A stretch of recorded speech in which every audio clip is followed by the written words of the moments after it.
Fleet Admiral Chan Ho Kang stood on the bridge of the massive command ship Seoul's Thunder, watching as the largest military operation in human history began its final phase. Around him, 17 separate battle groups prepared for coordinated strikes across the galaxy. "All fleets report ready, Admiral," his aide announced. "Operation Liberation involves over 400 ships and allies from 37 different species." Admiral Kang nodded grimly. 6 months of careful planning had led to this moment. Intelligence gathered from freed slaves and captured enemy. Databases had revealed the locations of every major Krex installation in the galaxy. Today, they would all be hit simultaneously. "This is it," he announced to the fleet. "Today we end 4,000 years of galactic slavery. Today we show the universe that evil does not win simply because it is strong." Admiral Yoon sends his regards from the Eastern Front. Admiral Bayek confirms readiness from the liberated world's fleet, and Admiral Choi reports all stealth squadrons in position. The operation began at precisely 0800 Galactic Standard Time. Across 17 star systems, human and allied forces struck at Krex strongholds, slave markets, and command centers. It was warfare on a scale never before seen in galactic history. General McYoung Lim led the ground assault on Krex Prime itself, the homeworld of the Slaver Empire. Her forces included not just human marines but also Volani technical specialists, Teresi underwater combat teams, and representatives from dozens of liberated species who had volunteered to fight for freedom. "Remember," she told her troops as their transports approached the planet, "this world has been built on the suffering of millions of innocent beings. Every building, every road, every piece of technology was created by slave labor. Today, we tear it all down." The Krex homeworld was a fortress planet, defended by massive orbital platforms and millions of ground troops. But the defenders had never faced an enemy like this. Humans attacked with the fury of righteous anger, while their alien allies fought with the desperation of people who had nothing left to lose. "Orbital defenses neutralized," reported Captain Junho Yang from the bombardment fleet. "All ground forces, you are cleared for landing." The assault was swift and overwhelming.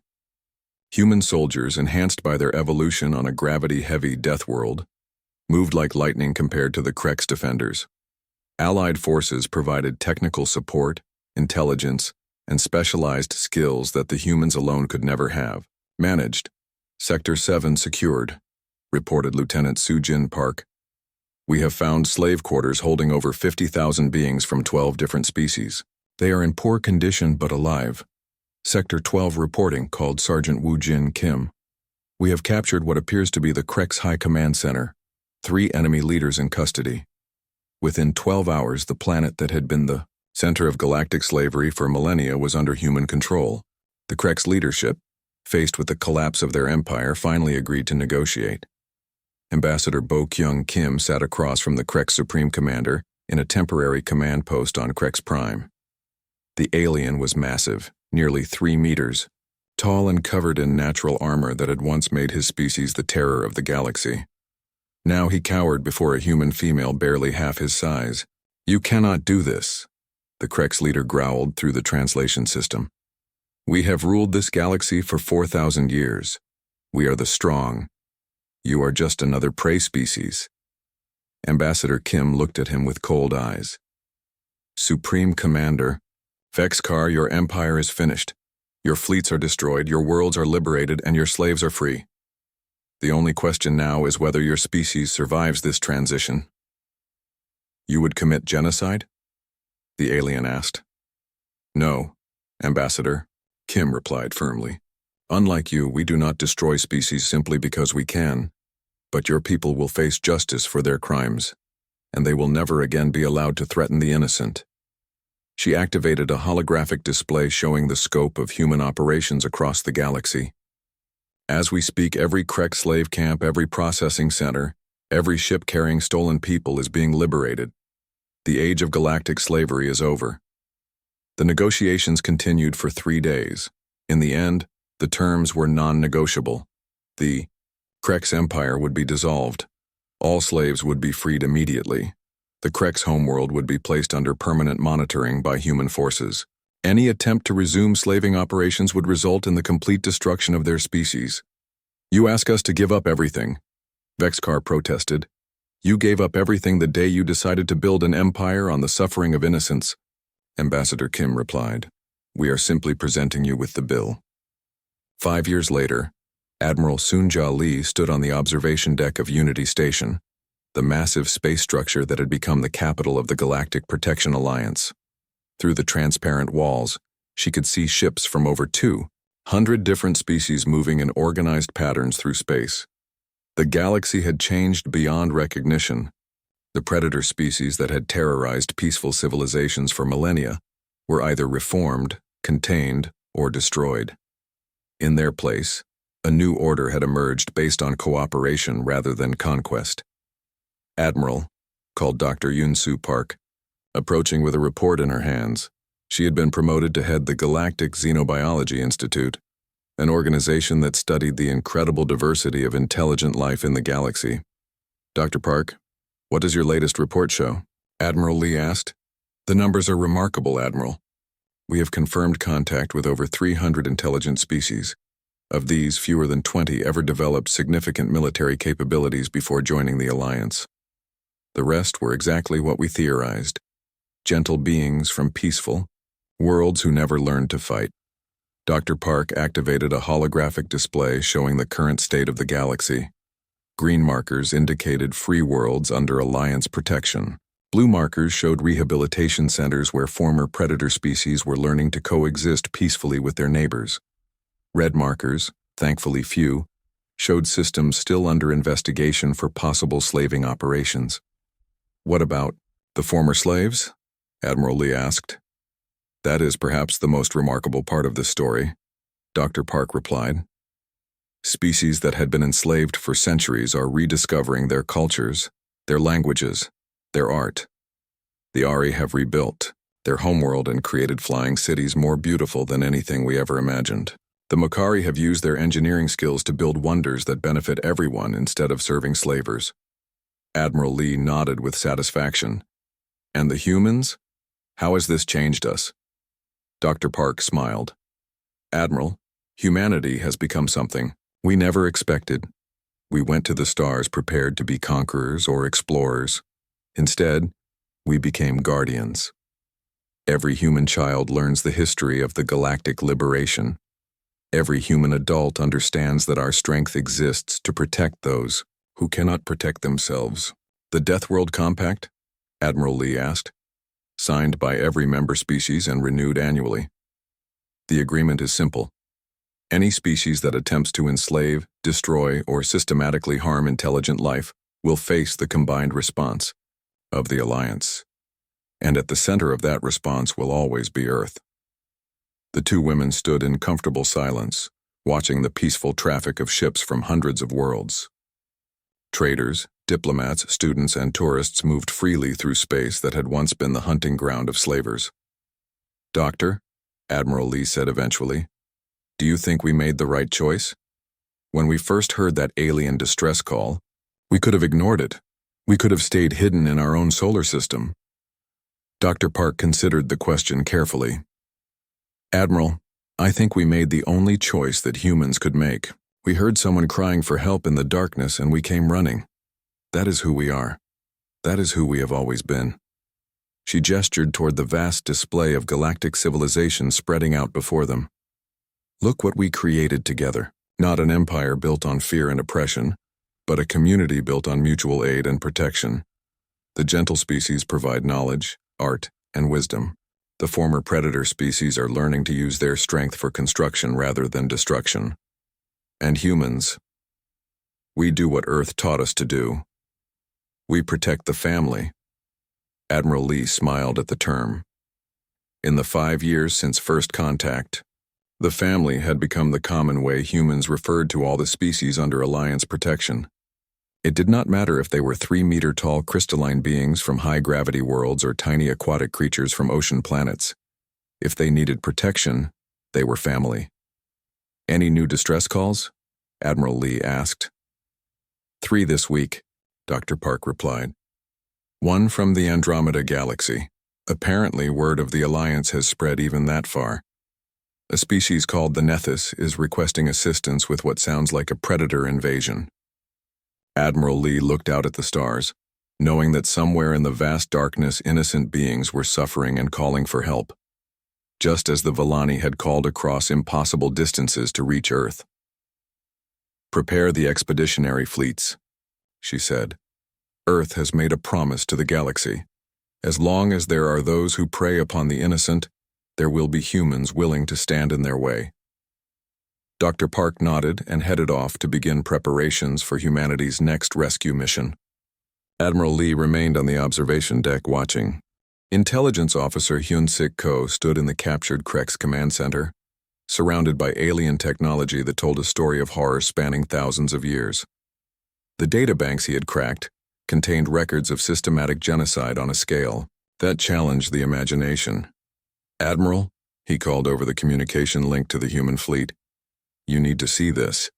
What we found is worse than we thought possible." Admiral Jae Sung-yoon materialized as a hologram in the command center, his face grim as Officer Ko displayed the captured information on the alien screens. "These records go back over 3,000 years, Ko explained, pointing to the scrolling lists of star systems. "The Krex have enslaved or destroyed over 400 different species. Some of these civilizations were older and more advanced than Earth."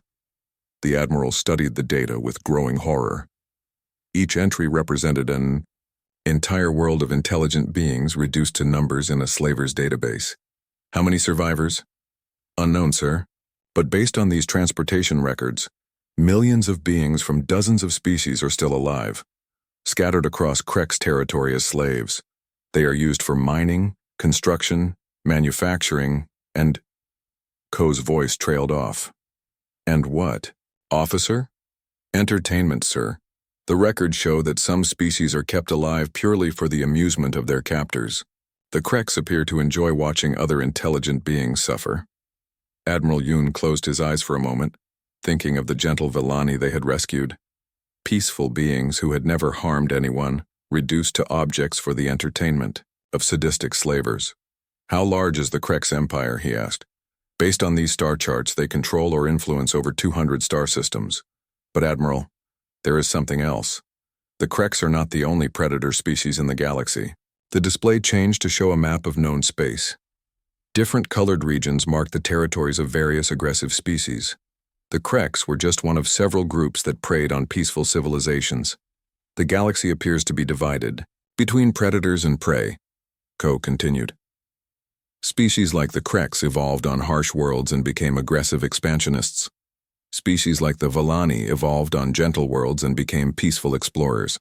Until now, the predators have always won." 3 weeks later, Admiral Yoo-jin Baek stood on the observation deck of humanity's first extraterrestrial base, constructed in orbit around liberated Valen Prime. Through the transparent walls, she could see human ships patrolling the system, alongside newly built Villani vessels. The Villani had proven to be incredibly fast learners.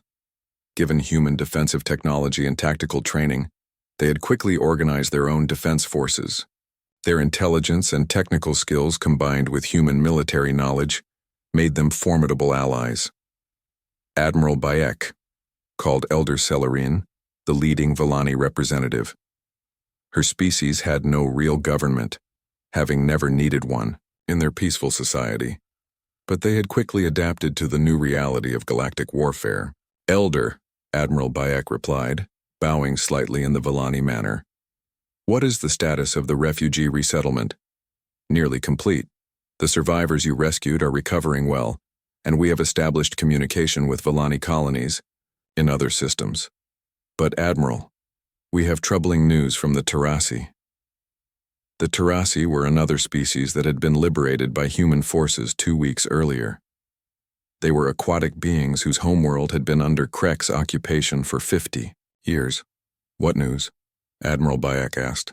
"The Terrasi have extensive records of other enslaved species. They speak of the Mokari, master engineers who built the infrastructure of the Krex Empire under forced labor. The Zephyrians, who were teachers and scientists before being enslaved. The Kithara, who were artists and musicians. Elder Celerin's large eyes were filled with sadness. Admiral, there are species that have been slaves for so long that their children have never known freedom. Entire generations born in chains.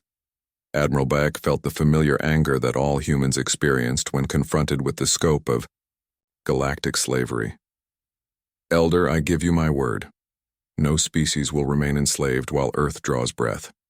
Captain Dongmin Su received the transmission, while his expanded fleet patrolled the outer edges of former Krex territory. The message was from an unknown alien species, broadcast on frequencies that suggested desperation. Captain, his communications officer reported, we are receiving a distress signal from a system 12 light-years away. The message appears to be from a species called the Helix. They are requesting immediate assistance. What is their situation? Captain Su asked. Unknown. Sir, the signal is very weak and heavily corrupted. But Captain, they specifically mention humans. They know about our operations against the Krex. Within 6 hours, Captain Su's fleet arrived at the Helix system to find a species under siege by a different group of slavers called the Vorthon. The pattern was becoming depressingly familiar, peaceful aliens being systematically hunted by aggressive predators. But something had changed. Word of human intervention was spreading across the galaxy faster than the speed of light, carried by freed slaves and refugees. For the first time in galactic history, prey species were fighting back. Captain, his tactical officer reported, the Helix have modified their civilian ships with weapons. Crude ones, but they are actually fighting the Vorthon instead of just running. The battle was brief. The Vorthon, like the Krex, were used to fighting defenseless victims. When faced with human warships and determined Helix defenders, they fled quickly. Ambassador Hyrin No stood before the Galactic Council, a hastily formed organization representing 17 liberated species. The meeting was being held aboard the massive space station New Hope, built in just 3 months by the combined efforts of human engineers and alien specialists.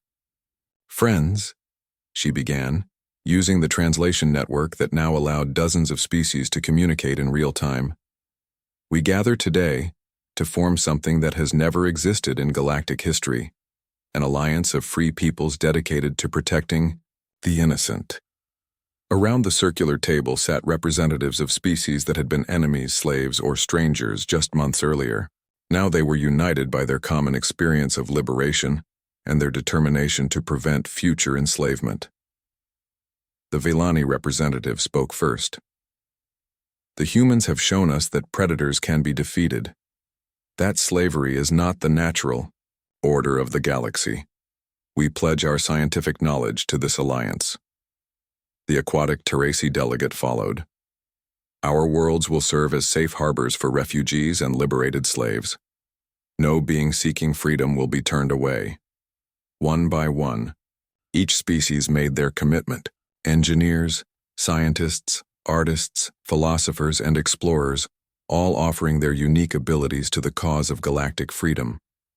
Commander Sung Jun-oh led the deep strike mission against the Krex staging area at Korvac Station. The massive installation had been built by slave labor over 50 years and served as a central hub for the slave trade throughout this region of the galaxy. Intelligence reports over 10,000 slaves held at the facility, his second-in-command reported. Multiple species, including some we have never encountered before. Defenses? Commander O asked.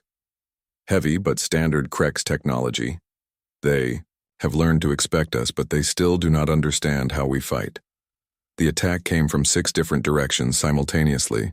Human ships, supported by liberated alien allies, struck with precision and overwhelming force. But this time the Krex were waiting with reinforcements.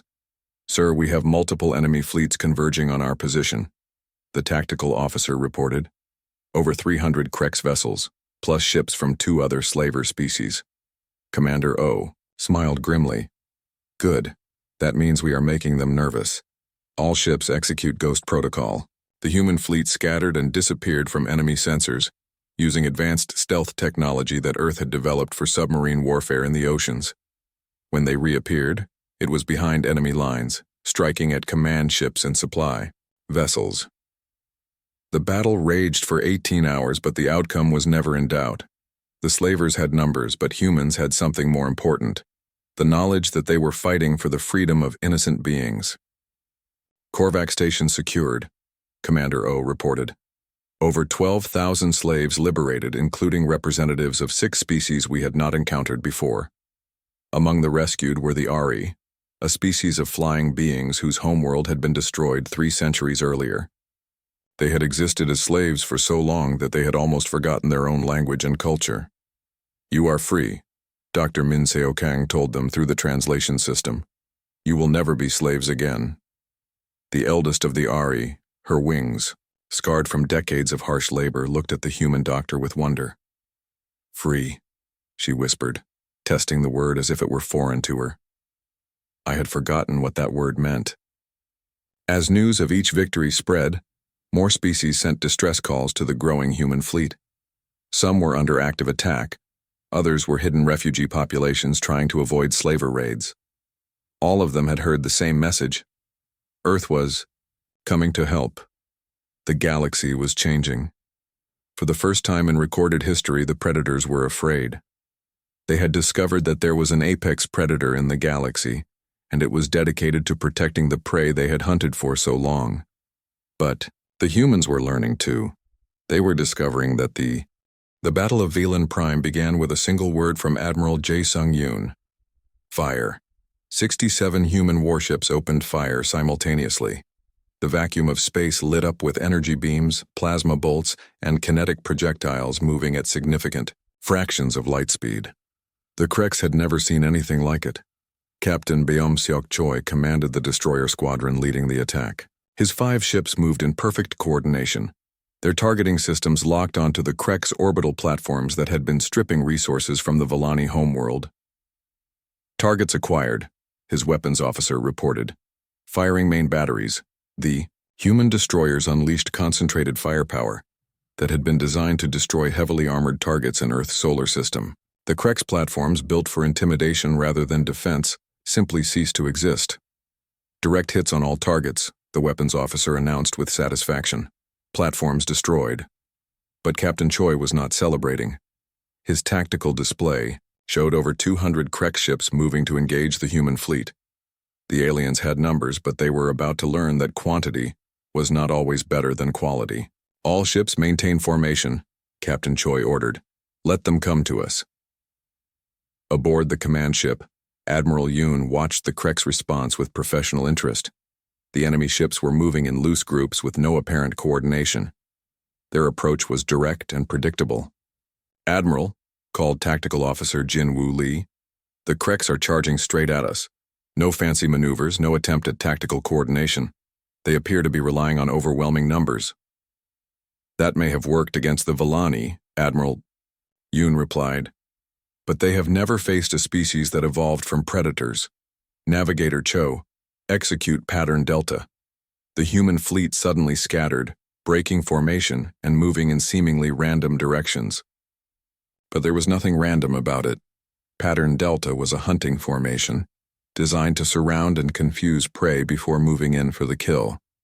The Krek ships, expecting a simple head-to-head battle, found themselves surrounded by smaller groups of human vessels attacking from multiple angles. Their numerical advantage meant nothing when they could not coordinate their response. Wing Commander Na Young-an led the fighter squadrons in humanity's first space dogfight against aliens. Her pilots had trained for years in Earth's gravity, developing reflexes and spatial awareness that no gentle world could produce. "Eagle Squadron, targets at 2 o'clock, she called over the communication system. "Remember, these pilots have never faced real combat. Show them what Earth teaches its children." The human fighters moved like hunting birds, diving and weaving through the enemy formation. The Kreks pilots, used to fighting defenseless prey, had no idea how to respond to aggressive tactics. Commander An locked onto a Kreks fighter and fired. The enemy ship exploded instantly. That was almost too easy, she thought. These aliens had weapons, but they had never learned how to use them effectively. "All squadrons, the enemy is breaking formation," she announced. "They are scattering. Hunt them down. Marine Colonel Kyung-Ho Lim waited aboard the assault transport Jeju Storm as his ship approached the largest Krex vessel. Intelligence suggested it was a slave transport holding thousands of Villani prisoners. "Colonel," his sergeant reported, "we are detecting life signs throughout the target ship.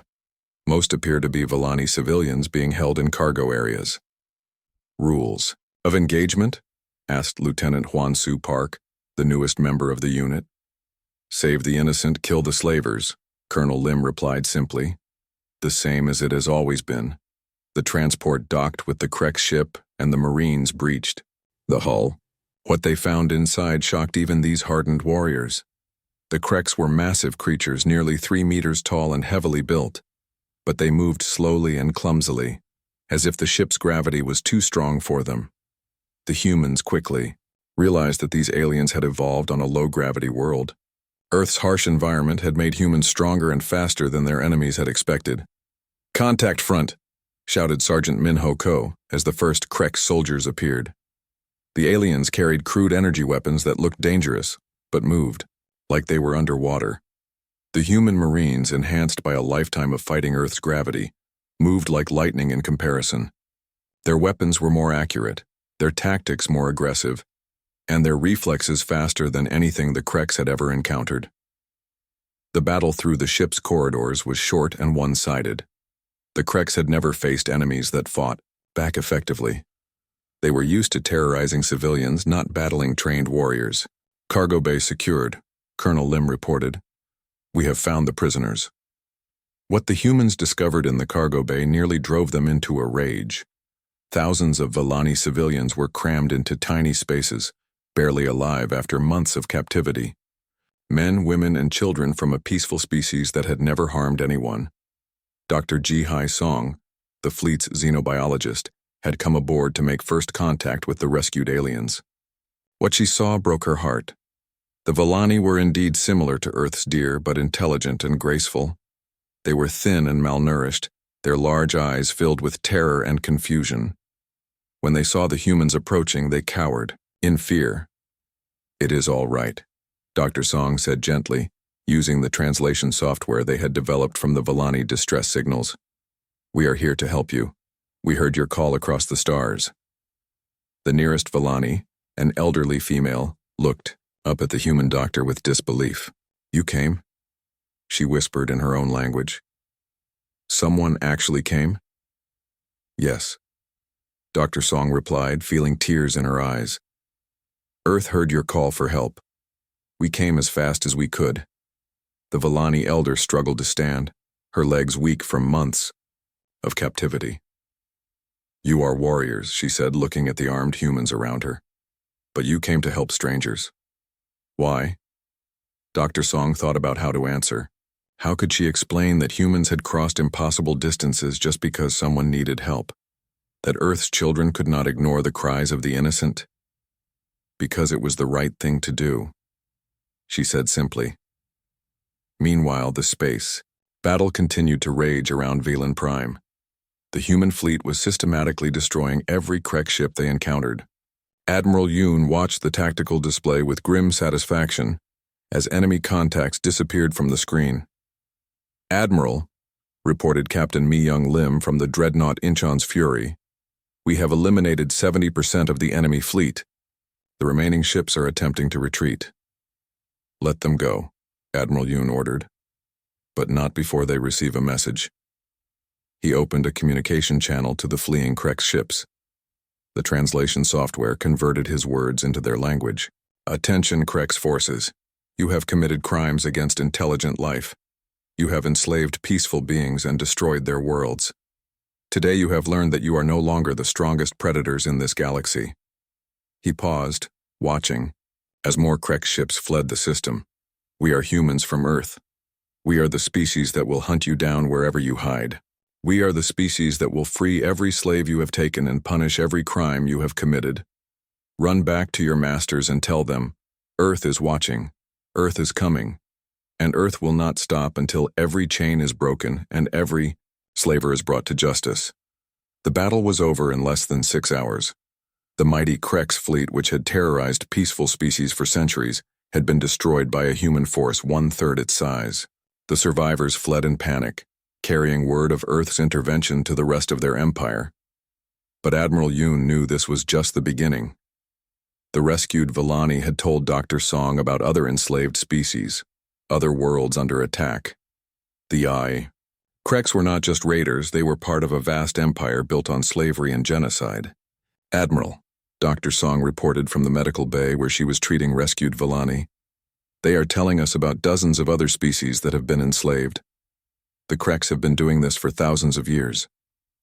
Admiral Yoon looked out at the stars, knowing that somewhere in the darkness millions of innocent beings were suffering in chains. But they would not suffer much longer. Doctor, tell our new friends that they are safe now, he said. And tell them that Earth keeps its promises. We will find every slave, free every prisoner, and hunt down every slaver in this galaxy. The Death World had awakened, and the galaxy would never be the same. The human armada hung in the darkness between stars, 67 ships arranged in perfect formation. They had been traveling for 3 weeks through hyperspace, covering a distance that light itself would take 47 years to cross. Admiral Jae Sung-yoon stood on the bridge of the command ship Busan's Pride, watching the countdown timer that showed their arrival at the alien system. 12 hours remaining. Admiral, called Dr. Sang-ho Jang from the science station. The alien signals are getting much stronger now. We are close enough to analyze them in detail. The past 3 weeks had been busy ones. While the ships traveled through hyperspace, the crews had studied every piece of information they could gather about the aliens who had called for help. What they learned painted a picture of a very different kind of intelligence. Show me what you have discovered, Doctor, Admiral Yoon requested. Dr. Jang activated the main display screen. Waveforms and data charts filled the space, but underneath them was audio of the alien voices. Even through the static and interference, the desperation was clear. We call them the Villani, Dr. Yang explained. That appears to be what they call themselves. They are clearly intelligent, possibly more so than humans in terms of pure mental capacity. But Admiral, they are completely different from us. How so? Their biology, as far as we can determine from their transmissions, suggests they evolved from herbivorous herd animals. They appear to be peaceful by nature. Their mathematics and science are incredibly advanced, but they show no signs of ever developing military technology. Navigator Hye-won Cho looked up from her station. Doctor, how does a species reach space travel without developing weapons? Human space exploration grew directly out of missile technology. That is exactly the point, Navigator. They did not follow our path. They appear to have developed space travel purely for exploration and scientific advancement. Their ships are fast and efficient, but they have no armor, no weapons, no defensive systems. Admiral Yoon felt a chill of understanding. They built ships for discovery, not war. What happened when the attackers arrived? Dr. Jang switched to a new display showing intercepted communications between the aliens. Complete panic, Admiral. They had no idea how to respond to an aggressive force. Their first reaction was to try to communicate, to negotiate. When that failed, they simply tried to run. And the attackers? We call them the Kreks. They appear to be a nomadic species that travels from system to system, taking what they want. Based on the Villani transmissions, the Kreks use primitive but effective weapons, kinetic projectiles, chemical explosives, simple energy weapons. Nothing sophisticated, but more than enough to overwhelm peaceful explorers. Tactical Officer Jin-Woo Lee had been studying the enemy ship designs captured from Villani transmissions. Admiral, the Krek ships are large and heavily built, but their technology is actually inferior to ours. They appear to rely on overwhelming numbers and brute force, rather than advanced tactics or weapons. How many ships are we facing, Admiral? Yoon asked. Current estimates suggest approximately 200 Kreks vessels in the target system, sir. They outnumber us 3-1. Commander Soo-min Kim approached the Admiral with a report from the reconnaissance team. Sir, we have been analyzing the long-range sensor data as we approach the system. What we are seeing is worse than we initially thought. She activated a 3-dimensional display of the alien star system. Red markers indicated Krek ships, Blue markers showed what remained of Volani vessels, and yellow markers represented installations under attack. The Kreks are not just raiding this system, Admiral. They are systematically stripping it of resources and population. Look at this. She highlighted several planets. Orbital mining platforms around the gas giants, strip mining operations on the asteroid belt. And here, around the fourth planet. The display zoomed in to show a planet surrounded by massive ships. This appears to be their main base of operations. Those large vessels are not warships. They are slave ships. They are taking the Volani population and loading them onto transport vessels. Where are the transports going? Admiral Yoon demanded. Unknown, sir. But based on the traffic patterns, this operation has been going on for months. Thousands, possibly millions of Volani have already been taken.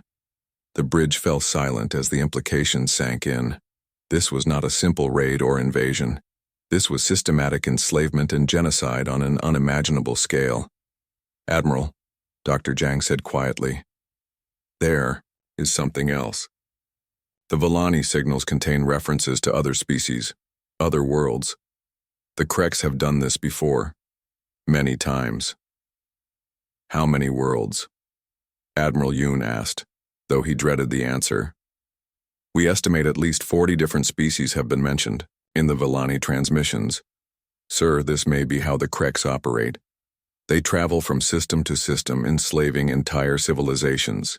Navigator Cho checked her instruments. Admiral, we are approaching the edge of the system, dropping out of hyperspace in 10 minutes. All ships, battle stations, Admiral Yoon commanded.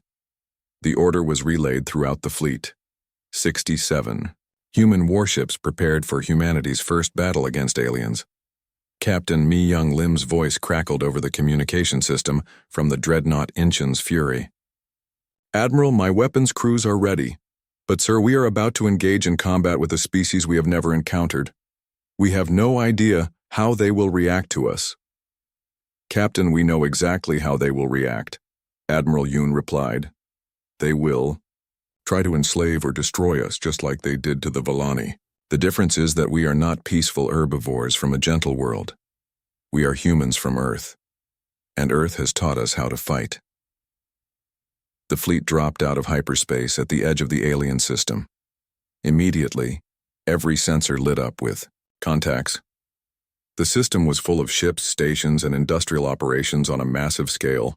My God, whispered Tactical Officer Lee. Admiral, there are over 300 Kreks vessels in this system. And look at this. He highlighted several enormous ships near the fourth planet. Those vessels are over 10 kilometers long. They are the size of small cities. But what shocked the humans most was the evidence of destruction. Debris fields marked where Volani ships had been destroyed. Several planets showed signs of bombardment. And around the inhabited worlds, the Kreks ships moved in organized patterns like predators herding their prey. Commander Kim pointed to the sensor display. Admiral, we are detecting Volani life signs on those transport ships. They are still taking prisoners. Range to the nearest Kreks vessels? Admiral Yoon asked. 40 million kilometers in closing, Navigator Cho reported.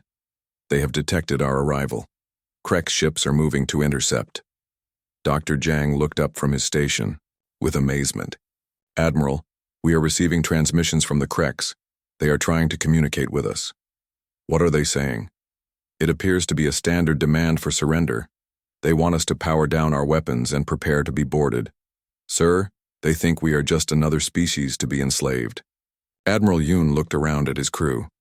These men and women represented the best of humanity. Scientists, warriors, explorers, and protectors. They had traveled farther from home than any human in history to help strangers who had cried out for aid. Open a channel to all ships, he commanded. When every captain in the fleet was listening, Admiral Yoon delivered the message that would echo across the galaxy for generations. Attention all vessels. We have traveled 47 light years to answer a distress call. We have found systematic slavery and genocide on an unimaginable scale. The Kreks have made one critical mistake. They have assumed that all intelligent species are as helpless as their previous victims. He paused, looking at the tactical display showing hundreds of enemy ships approaching. They are about to learn why Earth is called a death world. They are about to discover what happens when predators meet their apex predator. All ships, weapons free. Show them what humans do to slavers. The first battle between humanity and the galaxy's greatest evil was about to begin. Fleet Admiral Jae Sung-yoon stood before a room full of Earth's greatest military minds. The underground command center in Seoul buzzed with activity as officers from every branch of the service gathered for the most important briefing in human history. The massive screen behind him showed the alien star system, 47 light-years away. Red dots marked the locations mentioned in the distress signals. Each dot represented a world in danger. "Gentlemen and ladies," Admiral Yoon began, his voice carrying the weight of command earned through decades of service. "Today we activate Protocol 7, the Death World Doctrine." General Yoon Ji-shin leaned forward in her seat. She had helped write the Death World Doctrine 20 years ago, back when it seemed like science fiction. The idea that Earth might be uniquely dangerous, compared to other worlds, had always been theoretical. For those unfamiliar with the concept, Admiral Yoon continued, the Death World Doctrine assumes that Earth is unusually hostile compared to worlds that might develop intelligent life. Our planet has extreme weather, deadly predators, diseases, earthquakes, volcanoes, and asteroid impacts. We theorize that most alien worlds would be gentler places. He clicked to the next slide, showing Earth's history. Images of dinosaurs, ice ages, and natural disasters filled the screen. Humans evolved in constant danger. We learned to fight, to adapt, to survive against impossible odds. We became the ultimate survivors. Colonel Do-hyun Park, commander of the 7th Expeditionary Fleet, studied the data. "Admiral, are you saying that humans might be naturally stronger than aliens?" "Not just stronger, Colonel. Tougher, more adaptable, better at warfare." Admiral Yoon's expression was serious. "Think about it. What other species would develop weapons capable of destroying their entire planet? What other species would survive? Ice ages, plagues, and world wars only to become more united and more powerful?" General Shin stood and approached the screen. "I have been analyzing the alien signals with our xenobiology team. The mathematics and physics in their messages suggest they are intelligent, possibly more intelligent than humans, but their technology appears to be centuries behind ours." "How is that possible?" asked Captain Mi-young Lim, who commanded the dreadnought Incheon's Fury. "Intelligence and survival instinct are different things," General Shin explained. "These aliens may be brilliant scientists and philosophers, but they probably never needed to become warriors. Their world was likely peaceful, safe, and comfortable." The room fell silent as the implications sank in. Earth had created humanity through constant struggle. Other worlds might have created gentle beings who had never known real conflict. "The aliens' message mentioned slavers," Admiral Yoon continued. "Ships that come from space and take people. This suggests there is at least one aggressive alien species out there, but even they may not be prepared for us." Engineer Won-ho Kim raised his hand. "Sir, what makes you think our military technology will be superior? These slavers have spaceships. They travel between stars." Admiral Yoon smiled grimly. "Engineer Kim, what is the primary purpose of human technology development? To solve problems and improve life?" Won-ho replied uncertainly. "Wrong. The primary driving force behind human technology has always been warfare." The Admiral clicked to a new screen showing the history of human innovation. Agriculture developed to support armies. Metallurgy advanced to make better weapons. Chemistry gave us explosives. Nuclear physics gave us the ultimate weapon. Even our space program began as a way to deliver weapons across continents. General Shin added, "We have spent our entire history learning to kill each other more efficiently. Then we learned to work together and turned that knowledge toward exploring space. But the killing instinct never went away. It just got redirected." Colonel Park looked at his orders on the tablet in front of him. "The 7th Fleet will be ready to depart in 6 days. But, Admiral, we are talking about traveling 47 light years to fight an unknown enemy. We could be flying into a trap." That is exactly why we are the right species for this job, Colonel, Admiral Yoon replied. Humans do not run from danger. We run toward it. We see a problem, and we fix it. We see someone in trouble, and we help them, even if it might get us killed. Chief Medical Officer Eugene Seo spoke up from the back of the room. What about biological hazards? We know nothing about alien diseases or environments. Our people could be walking into a death trap. Dr. Seo, where do humans come from? Admiral Yoon asked. Earth, she replied, confused. Earth, the planet that has tried to kill us in every way possible for millions of years. Viruses, bacteria, parasites, toxins, extreme temperatures, radiation. We survived all of it. Our immune systems are the result of constant biological warfare. He paused. If there are any biological hazards out there, humans are probably the best equipped to handle them. Captain Lim studied the fleet composition on her tablet. Admiral, the fleet you are assembling is massive. 67 ships, including 12 dreadnoughts. This is not a rescue mission, this is an invasion force. Captain, we do not know what we will find out there. The alien signals mention multiple locations under attack. This could be a small raiding party, or it could be a galactic empire. We are preparing for the worst-case scenario. And if we are wrong? Colonel Park asked. What if these slavers are more advanced than us? What if they have weapons we cannot imagine? Admiral Yoon looked around the room at the assembled officers. These were Earth's finest warriors, men and women who had dedicated their lives to protecting humanity. Now they would extend that protection to strangers they had never met. Colonel, human history is full of supposedly superior enemies who underestimated us. The Spanish conquistadors had horses and steel, but they were defeated by people who adapted and learned. The German war machine seemed unstoppable, but free nations working together brought it down. Every time someone thinks they can conquer or enslave humans, they discover why that is a mistake. General Shin activated a holographic display showing Earth's military capabilities. Ships, weapons, soldiers, all the tools of war that humanity had perfected over centuries of conflict. We are not just going to rescue these aliens, she said. We are going to send a message to whoever is attacking them. A message that says, Earth is now watching. Earth will not tolerate the destruction of intelligent life. And Earth has the power to back up its words. Engineer Kim looked worried. But what if we become the very thing we are fighting against? What if we become the galactic bullies? Admiral Yoon considered the question carefully. That is why we are sending our best people, Engineer. Not just our strongest fighters, but our wisest leaders. People who understand that strength must be balanced with compassion. People who know the difference between protection and conquest. The briefing continued for 3 more hours. Fleet compositions, supply lines, communication protocols. First, contact procedures.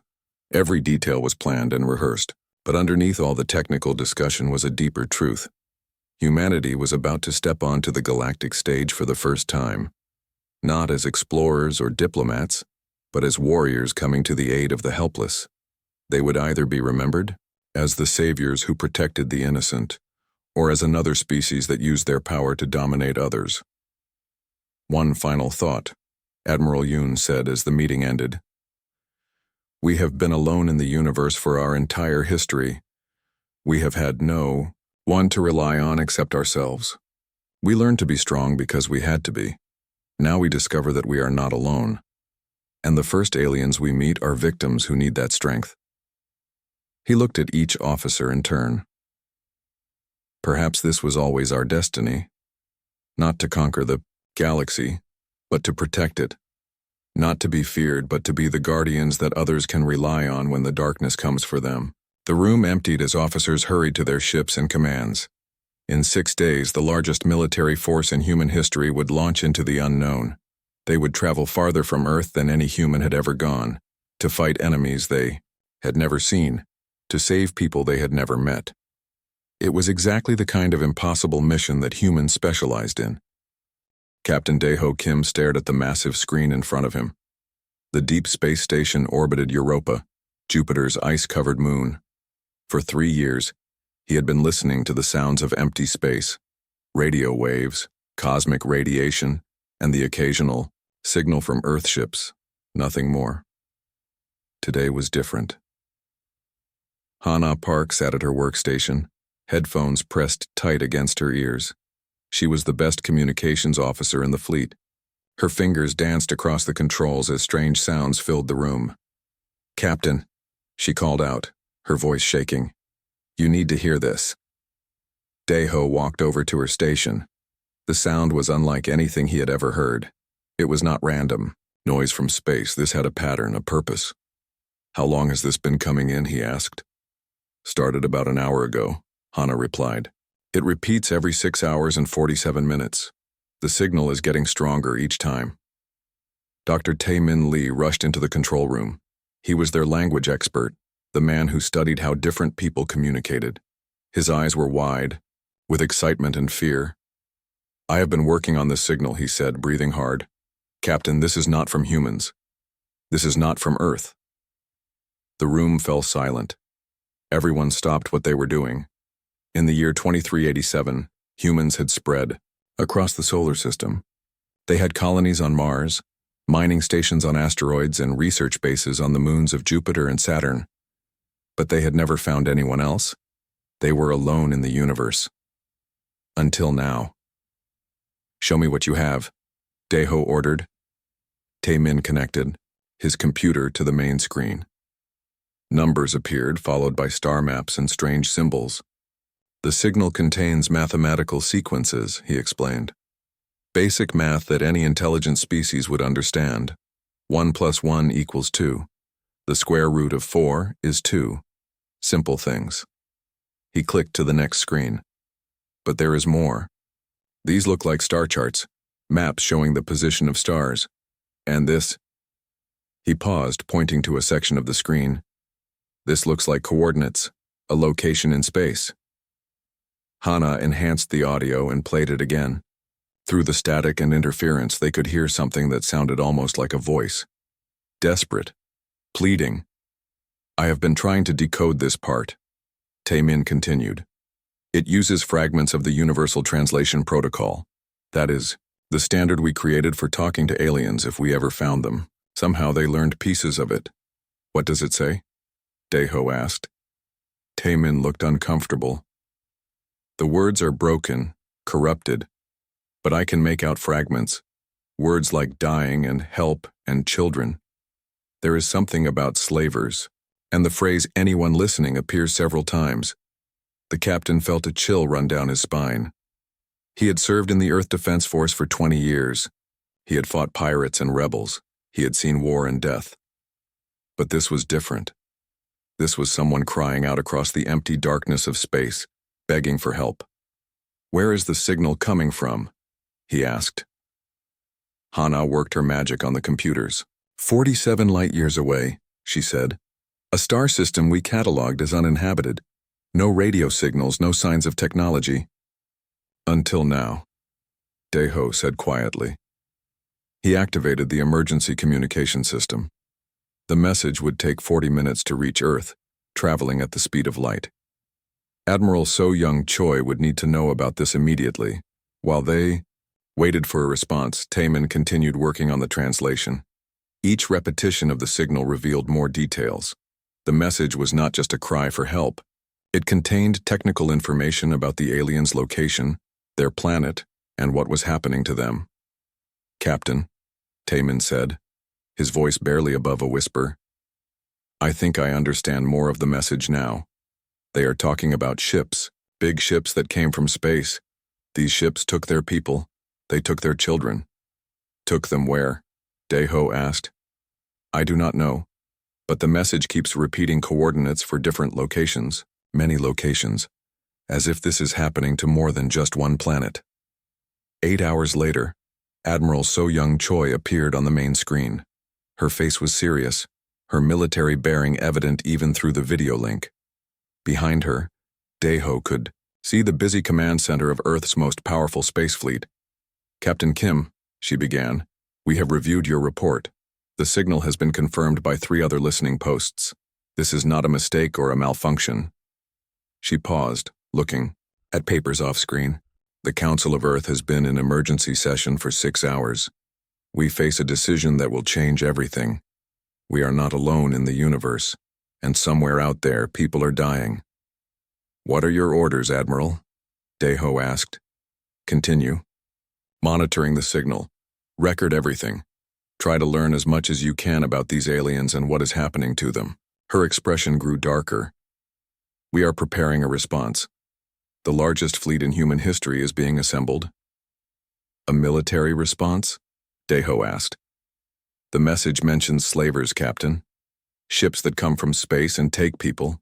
If there are predators out there hunting intelligent species, then someone needs to stop them. She leaned forward, her eyes intense. Humanity has survived wars, diseases, natural disasters, and every challenge our planet could throw at us. We have become strong. Maybe it is time to use that strength to protect someone else. The transmission ended. Deho looked around at his crew. Hana was still monitoring the alien signal. Tai Min was working frantically to decode more of the message. Everyone else was staring at the screens, trying to understand what this meant. For 300 years, humans had wondered if they were alone. They had built radio telescopes and sent signals into space. They had searched for any sign of other intelligent life. Many people believed they would never find anyone. Now they had their answer. They were not alone. But the first aliens they found were not visitors coming in peace. They were victims, crying for help across impossible distances. Hana, Deho called. Is the signal getting stronger? She checked her instruments. Yes, sir. Each repetition is clearer than the last. But Captain... She turned to face him, worry clear on her face. The signal is also getting more desperate. The time between repetitions is getting shorter. Whatever is happening to them, it is getting worse. Deho nodded grimly. Somewhere, 47 light-years away, people were suffering. People were dying. Children were being taken from their families. And there was nothing he could do except listen and hope that help would come in time. He thought about the Admiral's words. Humanity had indeed become strong. Earth was a harsh world that had created a tough species. Humans had survived ice ages and asteroid impacts. They had fought wars and conquered diseases. They had learned to work together when faced with extinction. Now, for the first time, they would use that strength not for themselves but for strangers they had never met. People from another world who needed help that only Earth could provide. The alien signal continued its desperate repetition, echoing through the cold emptiness of space. But now it was no longer unheard. Humanity was listening and humanity was coming.